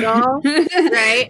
At dinner, Isaac is reading The Awakening by Kate Chopin. What is that one about? The Awakening is a novel by Kate Chopin, first published in 1899. Again with the 19th century literature. Dude, chill. Set in New Orleans and on the Louisiana Gulf Coast at the end of the 19th century, the plot centers on Edna Pontellier and her struggle between her increasingly unorthodox views on femininity and motherhood with the prevailing social attitudes of the turn-of-the-century American South. It is one of the earlier American novels that focuses on women's issues without condescension. It is also widely seen as a landmark of early feminism, generating a mixed reaction from contemporary readers and critics. The novel's blend of realistic narrative, incisive social commentary, and psychological complexity makes The Awakening a precursor of American modernist literature. It prefigures the works of American novelists such as William Faulkner and Ernest Hemingway, and echoes the works of contemporaries such as Edith Wharton and Henry James. It can also be considered among the first Southern works in a tradition that would culminate with the modern works of Faulkner, Flannery O'Connor, Eudora Welty, Catherine Ann Porter, and Tennessee Williams. Nice. Okay, yeah, so that's perfect. I haven't read that one. Fair. Yeah. But then we also have him reading back in the hotel room. He's reading We Are Okay by Nina LaCour. And I think he was reading that. I forgot to write down, but he was reading that in a previous episode. Oh, interesting. Because the cover of that book is very distinctive, and I remember him reading it twice. And he's like, it's been a big day, so I need something that I know what's going to happen. Although that book is intense. LaCour's We Are Okay follows Marin, who's spending the holidays thousands of miles from home at her New York college campus. The freshman is processing the death of her beloved grandfather and the tenuous first love she experienced with her best friend Mabel. That is not easy to read. But yeah, so he's reading that, and Nick asks Tao how it went with Elle. And this is another really great Tao bonding scene. I love this scene. It's so good. I'm surprised that Tao takes this bait and opens up to him, but I'm so proud of him for doing it. Mm-hmm. Nick says that he thought that Tao and Elle would be good together, and Tao tells him that he doesn't get it, and goes on and on about how amazing Elle is, and he doesn't get how she could ever like him. Yeah. He says she's literally the most amazing person in the world. And Nick sits up and crosses his arms when he says that. I think like probably to show that he's like fully paying attention. But in my head, I giggle every time and see this as him being like, well, that's literally impossible because Charlie's the most amazing person in the world. But please continue. Yeah. And then Tao has his Ken moment where he says, she's so cool and interesting and beautiful. And I'm just Tao. Every time I think of Barbie. And then Nick is so sweet. And he's like, oh, I think you're cool and interesting. And Tao's like, oh, but not beautiful, huh? And I love that, like, while this is going on, Isaac is still reading his book. But when he says, like, was it you're a good-looking guy? I said, you're a good-looking guy if that's what you're worried about. Yeah. Yeah. And Isaac looks up and looks at Nick with such a soft, fond look, like thank you for taking care of my friend, and like you're a good one, you know, like it's such a cute little, very quick moment. Yeah. And Tao is like, I thought you didn't even like me. Projecting much. He has never once shown any indication that he doesn't like you. And he's like, I do like you. You're funny and you're into weird indie films that I probably wouldn't understand. And Tao's like, that's true. And he says, you care about your friends so loudly without worrying what anyone else might think. And that's really cool. And I'm like, that's the most accurate Tao description I've ever heard. He cares about his friends so loudly. Very good wording. Good job, Alice. Yeah, it's really, really good. And I just love, this episode is such an important part of the Nick and Tao friendship. Because we get the stuff earlier where I was talking about kind of like Tao softening to Nick even more.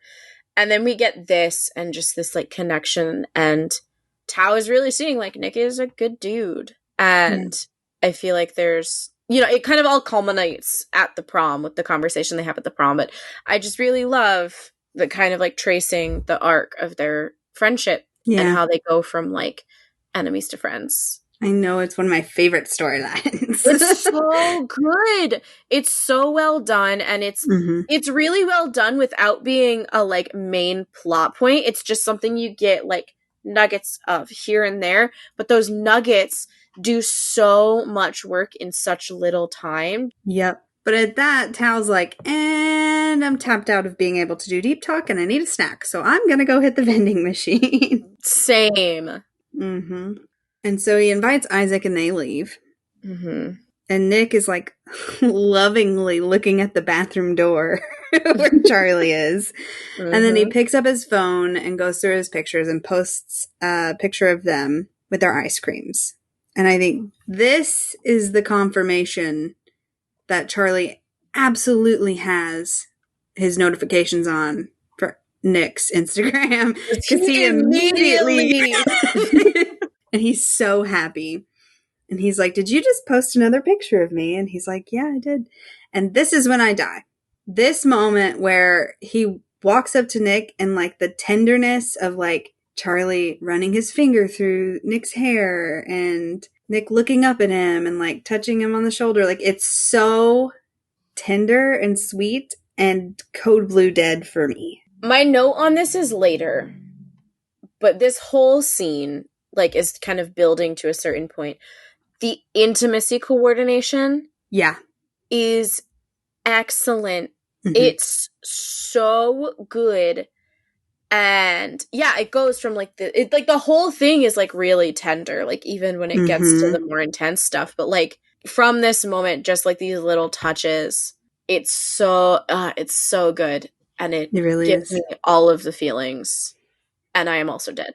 And then it's like it goes from that and Nick just like grabs him. And Charlie says, "Oh my God, Nick, you giant rugby idiot." Which is a great line and entirely the kind of thing that you say to your rugby player boyfriend in that moment. 100%. I love when they're laying side by side, like right before he wraps him up in the blanket. They like are staring at each other. And Charlie looks down at Nick's lips and like literally takes the little nudge to go closer to kiss him. And Nick is like, "Hi." And Charlie's like, gives him this look like, "You did that on purpose," and says hi back. And it's adorable. My only note is lovey, cuddly, ooey gooiness, just because I was just a puddle on the floor and I couldn't take notes on what was actually happening. Because I was a puddle on the floor. Yeah. I had melted. I had died. After he wraps him up in the blanket and says, "Nick, you giant rugby idiot," Nick says, "Now you're fully trapped. You have to sleep in my bed." And Charlie's like, "That's probably a bad idea." And then that's when Nick gets kind of serious. And he's like, "You seem kind of down today." And Charlie's like, and then he's like, "Yeah, I wanted to be alone with you," which I'm sure is true, but we know is a deflection. Yeah. And it was so smooth. And so then they start kissing and making out, and we get the "you taste like toothpaste," like the first time we kissed at your house. Chef's kiss. And then Nick starts kissing his neck. And Charlie's like, "What is happening?" Like, he's no thoughts, just panic. Yeah, but like good panic? Good panic, yeah. I love watching other people watch this scene, like who don't have comics knowledge, because without fail, every time they're like, Nick, you're gonna give him a hickey. This is a very long kiss, Nick. Yeah. And like, he doesn't know, does he? Oh God. Like, and I'm just sitting there like, yes. It is the plot of the next 2 episodes. Yeah. But I love that he like can obviously tell that Charlie is tense, so he checks in. Gets that consent. He's like, "Is this okay?" Charlie's like, "Hell yeah, it's okay." But in the end, his anxiety does get the best of him because he keeps looking at that door, just waiting on Tao and Isaac to come back. And he's like, Nick, we're going to get caught. We got to stop." And Nick's like, "Oh, you're probably right." So they sit up and we get this shot of them just like awkward, not looking at each other, that was one of the stills, right? Or was that part of the like first teaser trailer? It was part of something. I can't remember which at the top of my head. It was part of the promo, and everybody was like, "I know what this is. This is Hickey." It was so cute. Yeah. And then Charlie's like, "You lost." "I think you lost the challenge." You know what? Worth it. If I'm Nick, worth. Based on the way that he reacts in the next episode, whenever Tao's like, "I blame Nick," he's like, "Hell yeah." Yeah, I did that. And then it cuts to the next morning. Tao, Nick, and Isaac are asleep. Isaac is asleep. Isaac's face is his bookmark. Yeah. And Tao is passed the fuck out. He is like passed out. Nick wakes up and he sees that Charlie is already up. And then we cut to Charlie in the bathroom and he's brushing his teeth very conspicuously, only looking at one side. And then he turns to brush the other side and he notices something on his neck. And it's a hickey. And he looks closer. Yeah. And it goes, oh, fuck. The music cue and the episode ends. This is my favorite ending to an episode. Yes. So good. So good. Netflix said, I see all of you and I will give you half of it. And that's all you're getting. And we are not going to give it to Nick. Yeah. And then the episode's over and we are all deceased. Mm-hmm. Yeah. One of my favorite episodes from the entire series. Mm-hmm. I was so excited to talk about this one. Did you have a quote? Yeah, I think you know what it is. Your energy's off. That's great. I had a few. And your energy was off was in there. You're being gay. Good job. Carry on was in there. But I went with, it's the most Instagrammable city in the world, arguably. And I'm sorry, but nowadays you have to have like a 7-step skincare routine. So if I pack too much, then it's the patriarchy, not my fault. This is Imogen's episode for our quotes. It is Imogen's episode. But I also just, in that moment, I saw myself like 6 years ago. And 100%. Where'd you fall on the scale? 15,000? 15. What about you? I gave it a 5. 5 out of 5. I also wrote out my rant, and this is why. Mr. Ajayi and Mr. Farouk, the handhold at bedtime the first night, Tao and Elle being Tao and Elle, Imogen standing up for herself, putting Ben in his place, and the tenderness and adorableness of the toothpaste scene. 5 out of 5. I'm dead. Yeah, same. All right, so before we wrap everything up, we do just kind of want to talk about, if you missed our announcement at the beginning of our last episode or any of our posts on Instagram, we have launched a Patreon. Yes! And it's very exciting. We have super fun things planned. We've got some bonus episodes. We've got Ashley's fanfic spreadsheet is up over there. We're going to be posting some outtakes and deleted scenes, and I'm already foreseeing a few from this episode specifically. And we have a lot of other stuff going on over there as well. A queer book club. And I'll just tell you, our first bonus episode is going to be about the Red, White, and Royal Blue movie. And our first book club pick is the book, Red, White, and Royal Blue. So that's going to be super fun.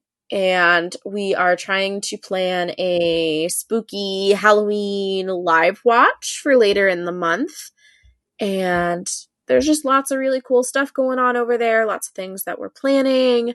A huge, huge thank you to everyone who is already supporting us over there, because y'all are the best and we love you. Yes. And I've already gotten some new fanfic recs. They're like, I didn't see this one on your spreadsheet. And I'm like, thank you. Please continue to send them. Yeah. This was the ulterior motive behind putting yes. Let me collect all of the fanfics. Yeah, we are just super grateful for everyone's support. Yeah, thank you so much. Yes. And if you haven't already and you would like to support us, you can hop on over there. Yeah, so if you're interested at all, you can follow the link in the show notes and come join us to have lots of fun and get many a bonus content. Woo! So I think that about wraps us up for today.